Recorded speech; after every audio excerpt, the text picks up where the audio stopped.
kami simula ng magpalaot. 12 AM ng umaga para makarating kami doon ni umaga na, makapwesto sa aming pagpupwestuhan. Abang-abang na lang guys, mamaya na lang tayo makita kits. Yun guys, magandang umaga. Dito na tayo sa area. Ito yung ating pangangaiwilan dito sa area na to. Ito ang aking bayaw, kasama ko. Meron na nga pala kaming nahuli, tulingan. At saka yung isdang green, ayun oh. Kaya lang hindi ko na i-video kasi rush hour kami, naghihila. Saka medyo sobrang lakas ang alon, no? Sobrang lakas ang alon. Ano, hindi makita yung ibang bangka sa sobrang laki ng alon. Guys,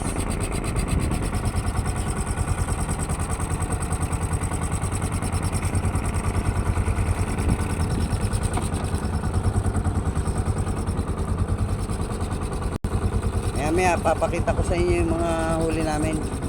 Hindi lang ako maka-video ng maayos kasi walang handle tong aking camera, baka mahulog sa dagat. Ayun sila oh. Hindi lang masyadong kita, sobrang laki ng alon.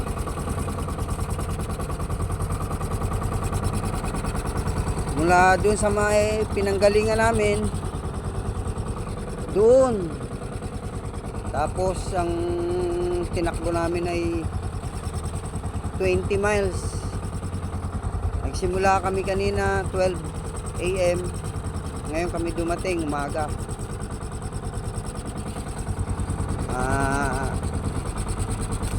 Alas 5 na yata, 4. Okay, mag-aarya ulit kami guys.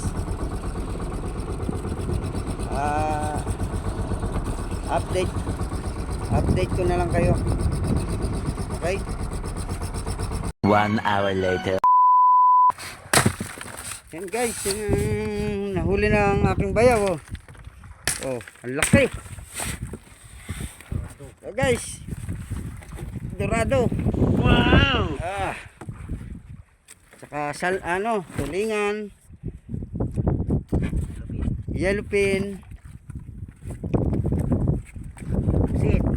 tsaka pusit, yung malaking pusit.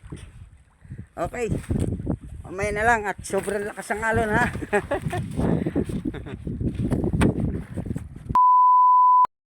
Yan guys, lilipat kami ng pwesto. Tingnan nyo naman yung alon no?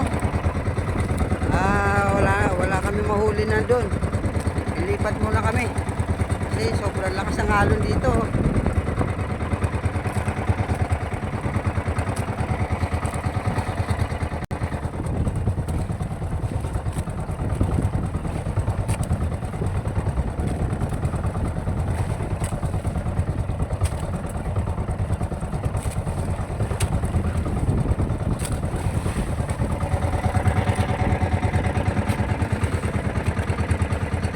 Grabe oh.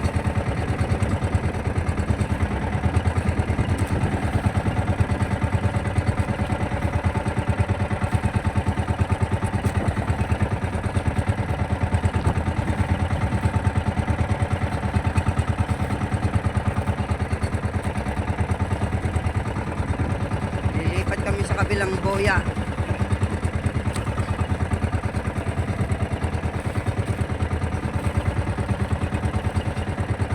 A few moments later. Yung kasama namin ayun.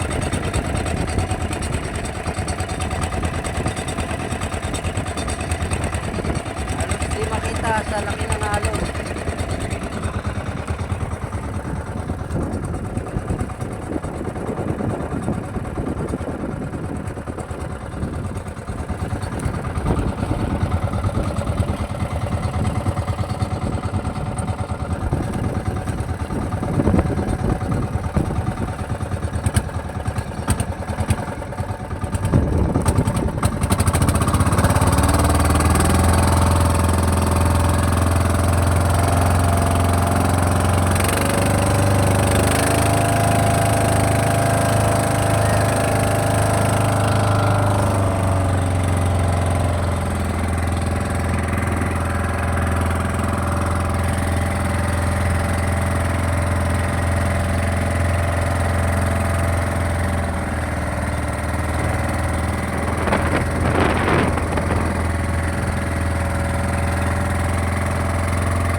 Hindi totoo yan. Bola lang yan.